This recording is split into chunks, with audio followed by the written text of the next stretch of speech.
Hello, mate. This episode of the Building Brands podcast features a brilliant chat with the fantastic Lizzie Tottle of Teapot Creative, based down in Somerset. Lizzie actually gives me one of the best answers so far for the question, what advice would you give to your younger self? So stay tuned for that. About Lizzie, what does she say about herself on LinkedIn? She's the founder and director of Teapot Creative, a B Corp brand agency, and she's a director of Digital Somerset. What is Teapot? Looking at what they say about themselves on LinkedIn, Teapot describe themselves as an award-winning, ethical thinking brand growth agency. Hashtag create change. I'm not sure about hashtags in descriptions for companies. What do you think? Comment below, let me know. I'm not sure about it, although I really like Lizzie, so I'm happy to let it go on this occasion. What did Teapot say about themselves in their LinkedIn overview? They say that Teapot is an award-winning, ethical thinking brand growth agency based in Somerset. Same thing as they said above, but without the hashtag. As a brand growth agency, we help our clients to achieve their goals through the constant evolution and improvement of their brand strategy and utilise our STIR program to guide this. That's STIR program. I wonder what that is. I wish I'd asked Lizzie about it now. Still, we can learn these things and realise that hindsight is once again 2020. They also say that whether you're looking at marketing, design or website development, we offer a holistic approach to brand growth. Interesting stuff. Lizzie and I have 105 mutual connections on LinkedIn, so we should get on like a house on fire. Let's see if that's true.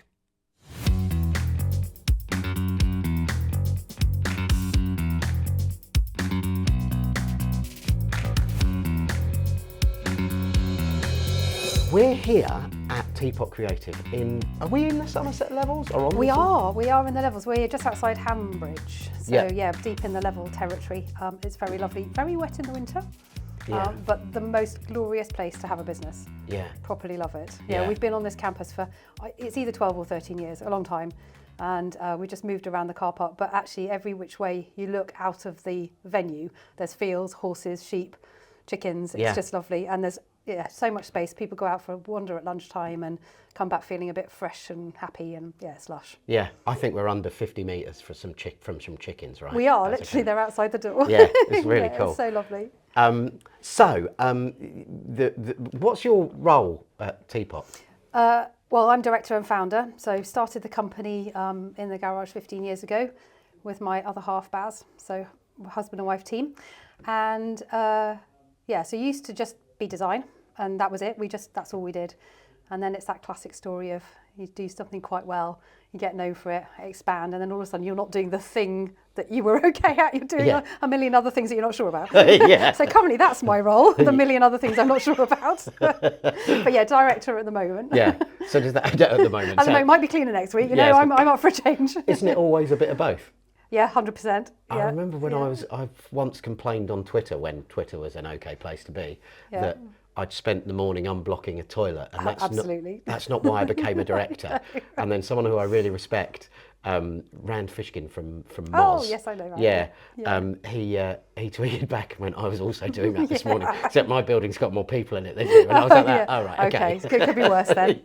I know. Well, this morning, so far, I've not done anything useful other than just consider what I'm going to order for the Teapot barbecue, which we're having next weekend. Most important day of our year, but I've got to get the food right. So I've been scratching my head over that this morning. So who comes along to the Teapot barbecue? All the team? Everybody, team.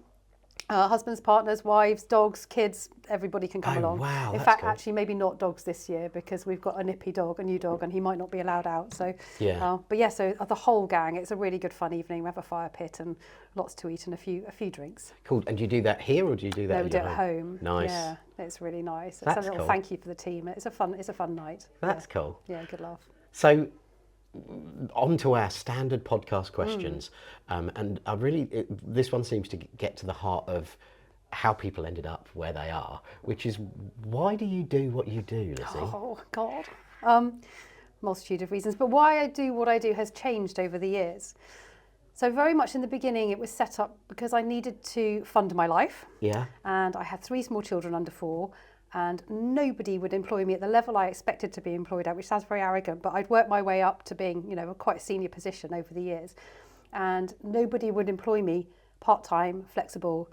It had to be all or nothing. And with 3 small children, I just couldn't commit to that kind of thing. So I was like, well, it's fine, I'll just do it myself. Yeah. And I've been freelancing for probably about 3 years at that point, so quite used to working on my own. And so I said to Baz, should we just give it a go? Should we just start up a proper thing and I'll stop freelancing? And he was working for a company called Smith Brewer at the time as their head of design, designing retail interiors, and he wanted a bit of a change. So he sort of went part-time. I started full-time on what is now Teapot, and it kind of escalated from there. So it was born out of a necessity. And then over the years it's changed. It's still a massive necessity now. I still have a massive mortgage and all that kind of, still have 3 children. I haven't gone rid of them yet. But now it's sort of changed because we've got a reasonable sized team. I think there's 16 of us at the moment. It fluctuates. Wow. And it has been up to 21, which I found a bit scary. Yeah. I quite like a smaller, more intimate kind of environment and really get to know everybody and spend time with everybody. And now it's more about retirement, I guess, and what happens as you get older. Yeah. So the reasons really changed over the last 15 years. I'm now thinking, 10 years or so, maybe an exit strategy. So very different impetus to what there was in the beginning. Yeah. Yeah. And the stuff that when you started doing it, you and Baz was doing retail design. What were you doing? I was just doing design, brand design, lots of print design, because in those days there were just brochures everywhere. I seemed to be endlessly churning out brochures, and I loved it. Yeah.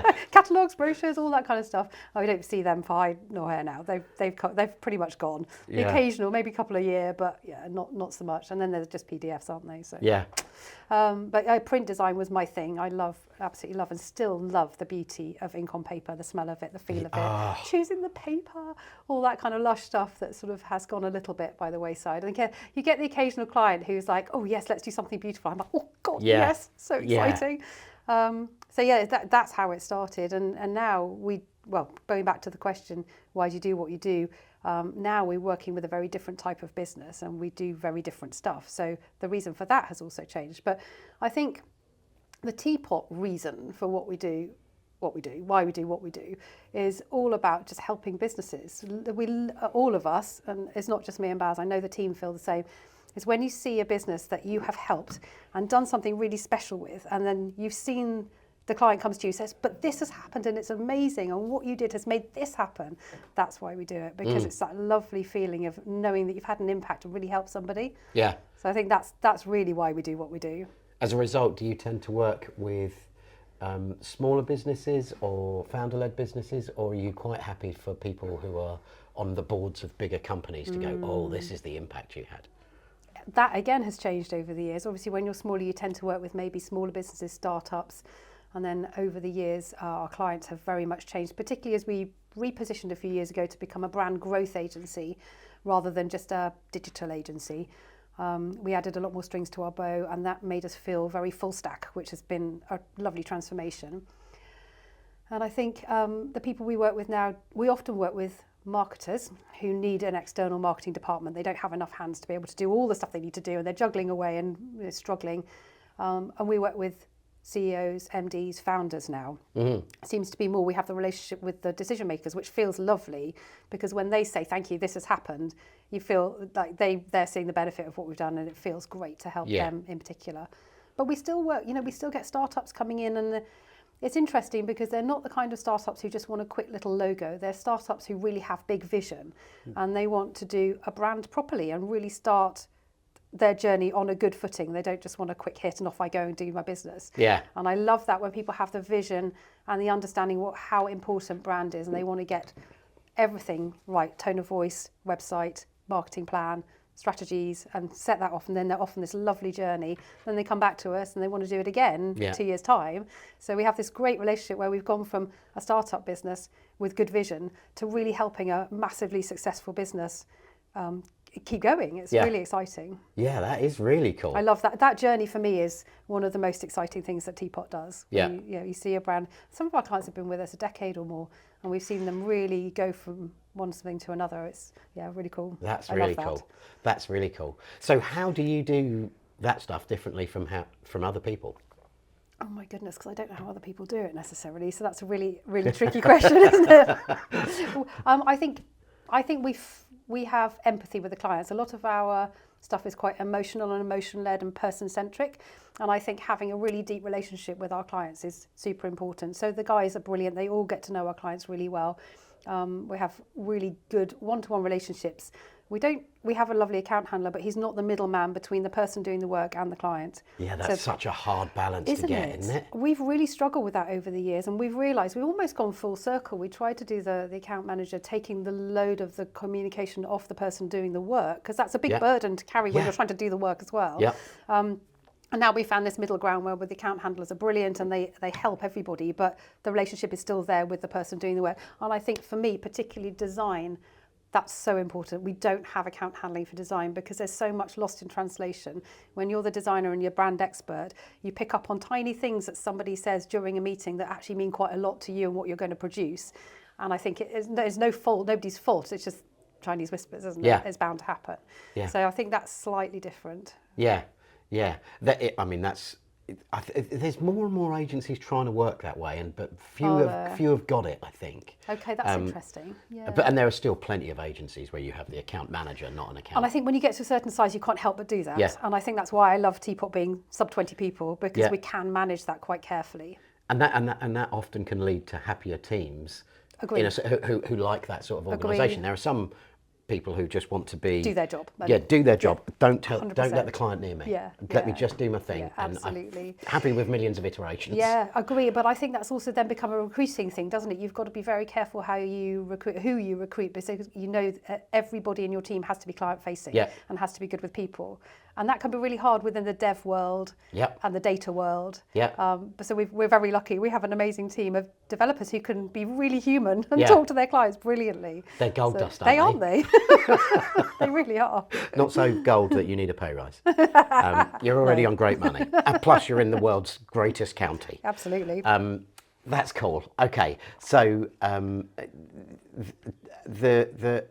actually, just like for people listening, I wonder, what do you get feedback from your clients saying what they think of that relationship? Yes, very much.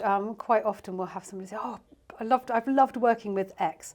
It's been a great experience." And where X is their designer. Yeah, or marketer, or somebody helping them with MailChimp or whatever it is. We often get feedback. We also have a little rating system on our support desk. So when somebody's closed a support ticket, they can give a star, like 1 to 5 or whatever it is, and then leave a feedback thing. So we can check the feedback, and often the feedback is brilliant. This person's been so helpful, so responsive. We've really enjoyed working with them. Nice. And that's sort of 99% of the ticket sort of feedback we get, which is really valuable. But yeah, our clients are very forthcoming. They're also very forthcoming when things don't go right. But that's good, because negativity is good because you can improve. Yeah. So that's all right. Do you care about getting more business through like online stuff, or are you happy with the referrals that come through? No, we do care about it. Some of our, we have leads coming in every so often from the website, and they are really good, because occasionally you get an absolute nugget of a inquiry when everyone's like, "Whoa, this is so exciting." We also get a lot of people offering us SEO services, so they clearly haven't looked at what we do. Oh, that's a shame. I was going to offer you some this morning. Also, I can do Wikipedia pages. Amazing. If you need that. I definitely need one of those. In fact, I know your clients need it. I got a spam yesterday that said, "I've really enjoyed working with you over the last few years, and I'm looking to do more," insert spammy bollocks here. And I was like, that.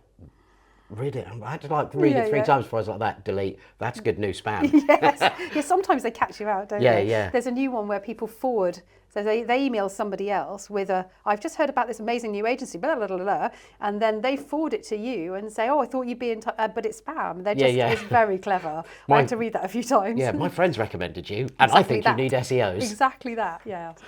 So naughty. The reason I ask that is I've got my old agency helper hat on, and you probably do this already, but one of the things that that I found really helpful in helping people develop really good reviews, so that as part of that conversion journey on the website, people tend to look at your Google reviews, right? Absolutely.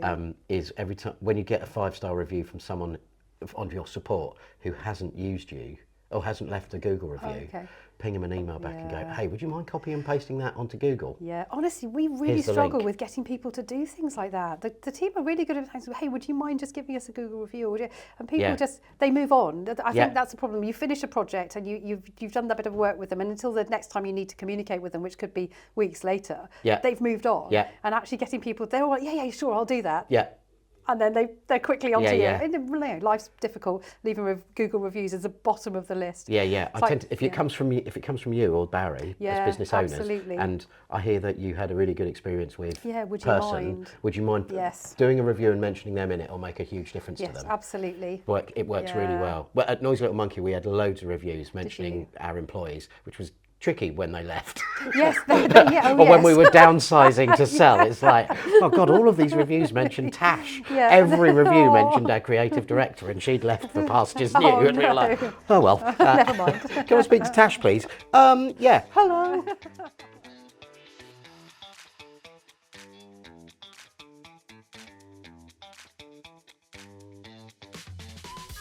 This episode of the Building Brands podcast is brought to you by RevOps Mentor. That's actually me. I help sales, marketing, and the software that powers them work in harmony to drive bigger profits for scale-ups and enterprise-level clients. If you've got a problem with sales, if you've got a problem with marketing, if you've got a problem with HubSpot, or if you've got a problem with all three, hit me up on LinkedIn. My details are in the description. If you'd like to be a sponsor of the Building Brands podcast in future, also hit me up on LinkedIn. Let's talk about how we can get you in front of the thousands of people we communicate with every month. They all work in marketing and some of them are founders. Perfect for a business like yours. And while I've got you, just a reminder that tickets for our brilliant Building Brands conference in Bristol on September the 11th are live right now. Head over to building-brands.co.uk and pick up one for you and a few for your team. We'll see you there. Tell me what you'd tell yourself if you could go back to earlier in your career. Like I said earlier, I'd give myself a right bollocking. Generally about just being a bit more organised, I think. Really? Well, I think being a creative person, you kind of live in the moment very much, don't you? And I'm very heart and in the moment kind of a person, and like to chase shiny, bright things. And I think I would just tell myself to take a step back and have a real hard think about what I'm doing, and particularly about money for the future, because that 15 years from me being an excitable 35-year-old starting up a business to suddenly being past 50 and thinking, okay, I don't have enough pension, I've still got a mortgage, all this stuff. So I think I would tell myself to start squirreling away a bit more money for the future. Yeah. And I definitely didn't do that. Would you listen to yourself? Oh, I'd probably not know me. You'd be too busy going, look, I'm not breastfeeding anymore. No, I'm getting some Pinot Grigio. Exactly. Oh dear. But what else would I tell myself? I tell myself to have more confidence, because at that time of my life, I don't think I was particularly confident in what I was doing. Yeah. And I also think, I don't know quite how to put this, but about being a bit braver, I think. And it's okay to look silly and have failures and make mistakes, because that's how you learn. Yeah. And in those days, I felt everything had to be perfect. And I was very hard on myself and not brave enough to realise that it's okay if things do go a little bit wonky and a bit wrong, because actually when things are tough, and I think business times are really tough at the moment, particularly for us. I'm speaking to friends who have agencies and other business, everyone's moaning and groaning, but I think when times are tough, it makes you laser focus. When things are happy and everything's going well, you tend to just relax a little bit too much. And I think I tell myself in those periods when things are fine, don't just sit back and ride. Keep that laser focus going. Yeah. Oh, that's really good. Yeah. That's really good. I've got an additional quick bonus question for you. Oh, I love a bonus. Because over your shoulder, is that your daughter that I can see in your... Yes, that's my lovely middle child. Wow. Yeah. But the other two are awful. Oh, yeah, terrible. But the middle child? Yeah. Okay. Oh, they're all lovely. Yeah, So she's come to work here. She is doing a marketing apprenticeship with us. Oh, wow. She's going back to university in September, but she did a art foundation course. Wasn't quite sure she wanted to go to university, wasn't quite sure what she wanted to do, so just took the year to learn marketing, which she loves. She's really good at it, and to learn social media. And our head of marketing, Alex, has been mentoring her, and he's been absolutely fantastic with her. And it's given her the time to think about what she wants to do and the confidence to go on to university. Yeah. And just, be. And so she wants to go and do music. And but then she might go into music marketing afterwards, which is very exciting and very cool.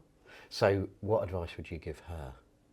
It's okay to change your mind. Oh my goodness. So all my 3 children went through a phase of going, I don't know what I want to be, I don't know what I want to do, and feeling that huge pressure from society to have a thing. Yeah. And I think my oldest child, Isla, she's just finished her degree. A little bit like me, she was quite laser focused on what she wanted. She wanted to be a chartered surveyor, and she's done it, and she's got a job, and she's awesome. I bet she has a pension in 10 years. She absolutely will. She has a spreadsheet for everything. She's super. She's so organised. Yeah. She's brilliant. I love her. So do I. I need her in my life to organise me. So the other 3 of her, I mean, she's quite creative. She actually weirdly got an art scholarship to school, but the other 2 are more creative minded, and they're like me. They can be a little bit scatty. And I think, what advice would I give her? It's okay to change your mind. Yeah, it's I really okay love that. Just and not necessarily know your path, to maybe do a degree in something and then just go, actually, I don't want to do that at all. I've loved the experience. I've learned a lot. I've made friends. Yeah. I've grown. And I think you do grow a lot from any experience like that. And lived away from home, feeling that independence, and then just go, I want to be an astronaut. I've changed my mind completely. Yeah. So it's okay to change paths. And I think there's something about these days, people change their careers up to 7 times. Whereas the old days, if you were a teacher, you were a teacher until you died. Yeah. And I think these days you can be, a lot more flexible about your life. Yeah, agree. A really good example of that is the sort of 2 latest hires we made at Noisy Little Monkey. One we hired, and her job, Ophelia, her job was, she was a timeshare salesperson. Oh wow! Yeah, so That's she niche. hated herself, but was brilliant at it. Yeah. And made lots of money, but she knew she didn't really want to do that for forever. Yeah. And she worked for one of our clients at Noisy Little Monkey doing HubSpot. Okay. Noisy Little Monkey is the agency I used to run. But my wife used to run, and she was gracious enough to let me have a job there. That's the truth of it. But so Ophelia was okay at HubSpot, was good at HubSpot. She was okay at HubSpot, but she was a really hard worker. And so when she was saying, "Oh, I want to leave," and we never approached anybody from a client before, they actually ended up making her redundant instead. So we went, brilliant. We can hire Ophelia. We hired Ophelia. And this is someone who, she had no idea what she wanted to do. She ended up being being really good at HubSpot. Oh, that's interesting. We sold the business. She went and was part of that transfer over, and she decided she didn't want to stay in the new, in the new business when that was going, and she wanted to travel. She now travels all over the world and is a brilliant HubSpot consultant. Dream job.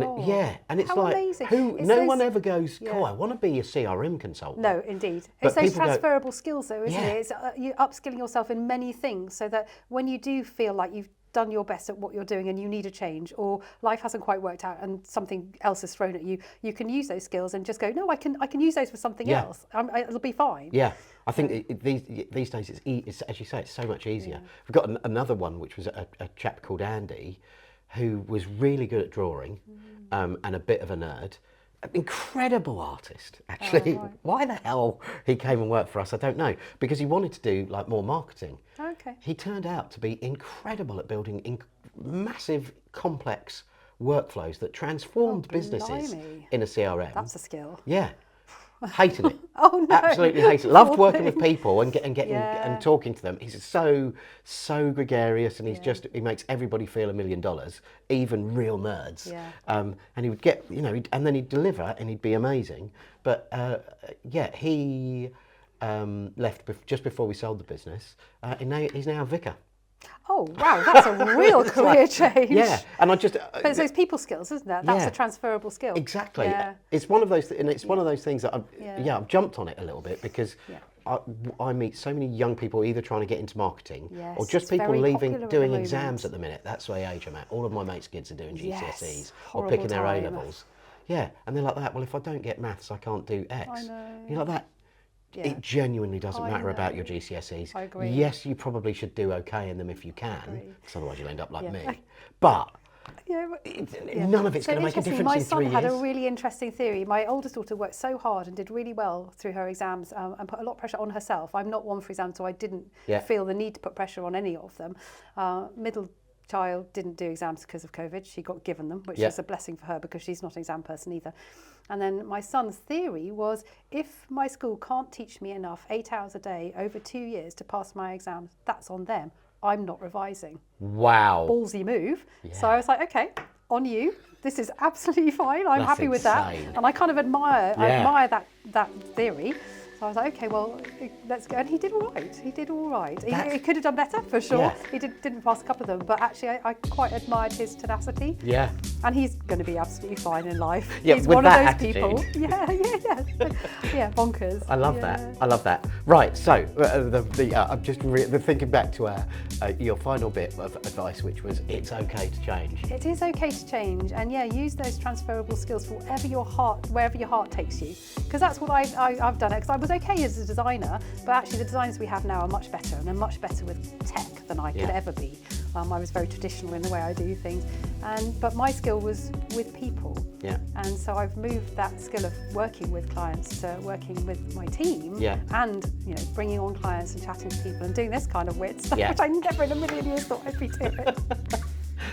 Same with, I'm so glad we met. Yeah, when we the first time we met, you were talking, and I was thinking, I need to do a Building Brands podcast, I think. And you were just so engaging, and you didn't say for the whole time we talked. No. Or you just don't, and I'm like that. This woman's insane. She should be a public speaker. We need her on the pod. So, thank you so much. Well, my first podcast, I've really, really enjoyed it. Yeah, let's call it done. Let's hope the camera stayed rolling, otherwise you're going to have to do another one another day. I don't mind, I think actually. we're okay. I feel like a pro now. Thank you ever so much. Oh, it's a pleasure. Before we go, where can people find you online? Oh, Teapot Agency. Cool. Teapot.agency. Teapot.agency. Or LinkedIn. We're big fans of LinkedIn. So, excellent. Yep, I'll put links to that in the description. Amazing. Thank you Thanks very so much much, indeed. Lizzie. Nice to chat to you. It's okay to change paths. Wise words from Lizzie Tottle there. Although she is preaching to the choir, I started out as a shepherd and now I work in RevOps. Make sure you subscribe. Hey, click like on this video. Takes you a second. We'd really appreciate it. If you want to drop a comment and tell us what you're doing or recommend someone to be on the pod, hit that as well. That'd be great. Next week, I'm looking forward to sharing a great conversation I had with Shenya Espina, who is the head of growth at Optic Solutions. They're a digital marketing agency down in Exeter. Look forward to seeing you then. See ya.